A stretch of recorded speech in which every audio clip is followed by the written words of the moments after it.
Hey there, good evening friends and followers. Welcome to Prog Monster. My name is Murph and I am the host of this show. A show dedicated to progressive rock, hard rock, heavy metal, and other forms of rock music. So today is our Monday night look back at a classic rock album, and today we're doing this album here, Yes's Relayer from 1974.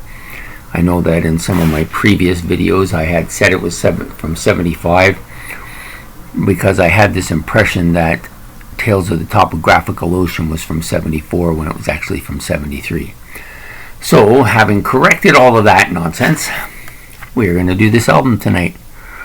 So, anyways, we'll start with the vitals, the normal vitals that we do. It was released on November the 28th, 1974 at the New Pipers Virginia Water Studio in Surrey. Its length is about 40 and a half minutes. 40 and a half minutes. Atlantic Records is the label, and it's produced by Eddie Offord and Yes. Appearing on this album as members of Yes is John Anderson, lead vocals, acoustic guitar, piccolo, and percussion. Steve Howe, acoustic and electric guitars, pedal steel, electric sitar, and backing vocals. Chris Squire, bass and backing vocals. Patrick Moraz, piano, electric piano, Hammond organ, mini moog, and mellotron. And Alan White, drums and percussion. Okay, so this is a classic album by Yes. And I think many people who've come to Yes a little bit later too, labeled this as one of their favorite Yes albums. I can understand why. It's very technically developed. The instrumentation is, of course, off the charts. This may be Steve Howe's best guitar album. Not saying a lot. He's done a lot of good stuff, but that solo on Sound Chaser is wow. You know, that convinced me, once I heard that he was indeed my favorite guitarist at the time. But after I heard that, I was convinced that he was the best guitarist in the world. Of course, it's just my opinion. Just because he's my favorite doesn't make him the best, but I just think he is the best myself. There's some really good bass on this as well. And, you know, some feel Chris Squire is one of the best bass players in rock. I'm not going to dispute that either. John Anderson, great vocalist. Another funny thing about John Anderson is that if you listen to the first album that Yes did and you listen to the last album that John Anderson did with Yes, his voice is the same. Like, he just doesn't change. He's got the same high-end, high-quality voice that he's had since it's the beginning. It's actually kind of miraculous in some ways. And Alan White, of course, by this time, he's now had one live album and one studio album behind him with the band, and he did do the tour for the Close to the Edge album as well. And now he gets to this album, and I think he's just fit right in with the band. Like, it's like nothing's changed. And you know, the funniest part is he has such a different style than Bill Bruford, but yet he's able to just adjust, you know. Such a great drummer, I think. I'm just kind of sad that he's gone, but you know, fantastic drummer.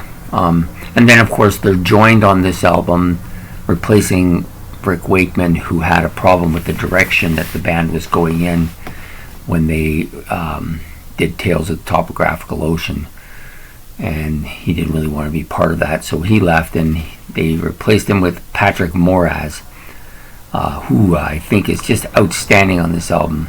I can see why many people feel that they would have liked to see him have done more with Yes. It just seems kind of strange. It's such a great musician and such a good combination for such a good album. Only has that one off. You know, I've seen this before, but so my history with this album is muddled, to say the least. I got the first albums I got by Yes. I started out with Drama, Then I went back and I got Fragile. Then I got Close to the Edge. Then I got Tormato. And I loved all four of them. At the time, Fragile was probably my favorite of the four. But they're all, to me, four of my master albums. Every one of them. And then I, of course, got the Yes album, which I also liked. But this album came before the Yes album for me. My friend had the album. He had bought the LP and he recorded it on 8-track cassettes for me. I had a few albums like this, but this was the one that I remember the most. And I just couldn't get into it. Yeah, I liked the instrumentation. I thought the guitar was fantastic. I thought the keyboards were great. I thought Chris Squire was as usually fantastic stuff. I liked all of the musicianship of the album, but I just couldn't penetrate it. I just didn't find it that great. This was a new experience for me at the time too, because it was actually the first Yes album that I had in its entirety that I really wasn't warming up to. So anyways, I thought, okay, it could be the 8 tracks. So I ended up buying this CD about 4 or 5 years after the 8-track episode, and I tried again to get into it. And I've now had this particular CD since about 1988, 89, somewhere around there. Maybe it might have been 1990, but I've had it for a long time. And every time I tried to get into it, I just couldn't penetrate it. So after a while, I just moved on to other Yes stuff, Going for the One and other stuff. But by that time, I'd already moved on to that stuff anyway. So I just concluded that this album was never going to ever penetrate it for me. I think it did a better job than Tales of the Topographical Ocean, which I didn't even buy, because I just thought it was going to be more like this and just impenetrable. So about maybe, around when my daughter was born, I started listening to a lot of stuff in my car, because I was driving and working at the same time, so I was able to listen to books on tape. I was able to listen to music, and I started getting into some bands that we've already talked about, like Jethro Tull and The Who. And then I decided to give this album another try, and I played it in my car, and I played it, and I began to like To Be Over was the one that started to take off for me. And I also started liking the Sound Chaser more, but I still couldn't penetrate the Gates of Delirium, So anyways, that's how it went for me. So then gradually over time, Gates of Delirium started to wear into me, and then now, it's been about 20 years since I started playing it in the car, and I listen to it fairly regularly, at least 3 or 4 times a year, which is a lot when you got a lot of stuff to listen to. And I've warmed up to it. It's reached that level 1 status. It's still not a master album for me. It doesn't crack my top 5 albums, but it's right there now. Kind of finding it out a bit with Going for the One for that 6th spot now. I like Going for the One quite a bit, but I think this album is actually a little bit better than it. Anyways, I think part of the problem I had with it is it's a little more jazz fusion-y than I was used to. It just took time to penetrate. And actually, I had the same problem with the album that it's going to do battle with this weekend in the cage match, which is Hemispheres. Kind of a similar feel. I had the same issue with Hemispheres when it first came out. I had a hard time penetrating it.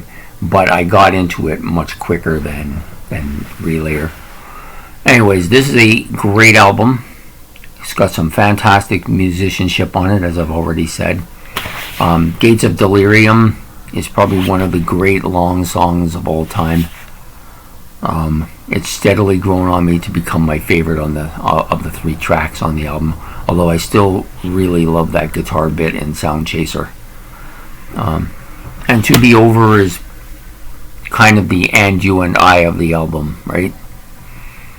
But if you're starting out with Yes, I recommend that maybe you try one of the other albums first, just because this one I think is a little harder to penetrate than some of the others.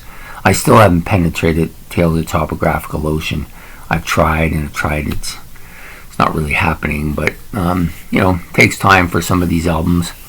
I've been listening to a little bit more Yes than I have in recent years, because I've gotten a lot more stuff that I didn't actually have. I have the Union album now. I've got Yes Songs, which is an album I really loved back in the day, and it was also on 8 tracks, but I also liked it quite a bit, and I've gotten into the latter a bit now too. So at any rate, this is Relayer, one of the classic Yes albums from the mid 70s. Maybe an album that is a bit of an enigmatic album. I mean, there are people that really love it, and then there's people like me who just had a hard time digesting it. But I've had 40 years to do it, and it's now stabilized itself as one of my classic Yes albums, and I'm glad they actually did it. I love the cover on it as well. It's a little bit different than some of the other covers, even though it's very Roger Dean-like. It kind of reminds me of the Tapestry books by I can't think of who it's by now. That's what it reminds me of, the Tapestry, when I see it. Anyways, great album. If you like Yes, you can get this album, but it's going to take a bit of time, I think, to penetrate. So anyways, there you have it. Yes's Relayer, classic rock album for the day. I hope you enjoyed this look back to this classic rock album. We'll be having another one next week. I'm going to stick with my progressive theme that I've been doing the last 3 or 4 weeks. Stand up last week, and then I think we did boy, my memory is faulty. I know we did stand up. I remember doing that, and then we did something. Might have been the Pink Floyd one. Could have been Adam Hart Mother. Yeah, I'm not sure if I did Adam Hart. I think I did Adam Hart Mother last week and stand up the week before. Anyways, I want to stick with the progressive theme for a while. I've got a couple more that I want to do. Want to do a little bit more progressive music, since this is a progressive rock channel primarily. I've been kind of mixing it up with a lot of different stuff, but trying to solidify that progressive sound again. So coming up this Wednesday night is my favorites, in which I'll be doing a top 10 release for albums that or groups that I've just gotten into in the last year. I talked about this on this week, so hopefully you'll tune in this Wednesday to see what that's all about, and I hope you have a good evening. So please like and subscribe. It's much appreciated, and we'll see you Wednesday night for Top 10.